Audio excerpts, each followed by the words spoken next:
Beside the headquarters, as you can see, we can divide those 8 units. Countries in Africa, Middle East, and also Europe.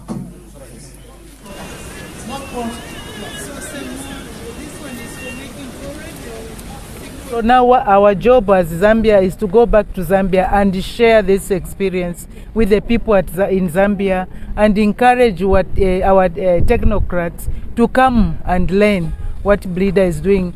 And with this, when they come, we can we can work together, form joint ventures, so that we can also do investments in Zambia and do investments in Algeria. Just like Zambia, we do involve ourselves in agriculture, but we do not go to the extent of what I've seen here in Blida. If we can just do a bit of what Blida is doing, I think we'll be able to feed all the people in our countries. Thank you to the leadership that you have, amazing leadership, and ensure that things are done in an orderly manner. The way people are working together, cooperating with each other for a common cause. And if we can work like this with Algeria, with other African countries, then Africa will have a bigger voice to speak to the whole world.